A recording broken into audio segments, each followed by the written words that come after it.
Hello and welcome to Lorbeck Luxury Cars. I'm Harry and on this edition of the Friday Drive, I for you this, our 2019 Range Rover Velar D300S.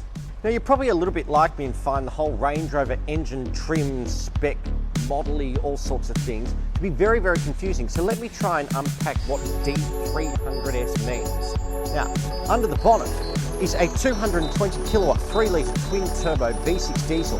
Now that is mated to an 8-speed automatic transmission, which is then connected to 4 21-inch semi-gloss alloy wheels. And once you find the hidden door handles and you step into this interior, you realise it's not very Land Rover-ish. I mean, the first thing you notice is that the windows don't come down to your waist like in Land Rovers of old. It's almost like a sports car in a sort of strange way. It's not a terrible thing, I guess. And moving to the dash, it's just an onslaught of screens and things which do just about everything you can possibly think of, from adjusting the height of the suspension, the air suspension, to what sort of terrain I want, to the climate control, to nav, Bluetooth, all those bits and pieces. It's really just the central command system and controls everything that this car has to offer. It's pretty cool. But if I'm going to cut to the chase, this really isn't a Land Rover in the most traditional sense. But is it a good car? Well, there's only one way to find out. When you first look at this car, well, certainly when I first looked at it and approached it, I thought, God, the visibility is going to be absolutely shocking out of that thing. The windows look like they're the slots to a mailbox. But truth be known, once I'm in here, God, look at these cycles. I know, oh my God. Anyway, before we keep going on about how terrible these cycles are, the visibility is actually surprisingly good once you're in it. Certainly better than a Macan and a GLC, which is surprising. Even out of the back window, it's still pretty good. And you'd have to say that in terms of just basic kit level, this thing is far superior to both those options as well. On top of the air suspension and touch screens, it has an enormous panoramic roof, reclining rear seats, particularly nice, a banging Meridian sound system, double-stitch leather, blind spot monitoring with lane departure warning, a wearable activity key, plus so much more.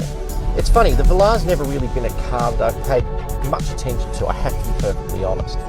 And as we were driving along, the person who's sitting on the other side of that camera there, Tristan, made a very good observation that as we were going around the corners getting off at Power Street, for anyone who knows Melbourne, the car remained incredibly flat, which is surprising for a car of this size and weight, and particularly with air suspension. Typically you'd expect it to be sort of floaty and wobbly, like four-wheel drives and all of that of old. But it isn't. Is it my cup of tea? Not really, but I can perfectly understand why anyone would want to buy this car. It drives so nicely, it's got all the kit you want, the visibility is excellent, the brakes are good, the steering's good, it's quiet, it's refined, it's comfortable, it's got plenty of room in the back, it's got a big boot for all the usual crap that people seem to carry around. It really is a very, very nice car, and I can completely sympathise with anyone who would want to buy one of these cars.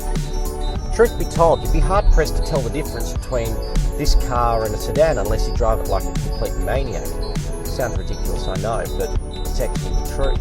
And in a world of gutless 4-cylinder Euro diesels, it is a very welcome change to have a car which has got a proper twin-turbo V6 at 220 kilowatt one, as we mentioned before. It really does make a huge difference having that little bit of extra grunt, particularly when you go off at the lights. Not that we're really exercising its full potential driving around the streets of East Melbourne, but you get my point, I guess.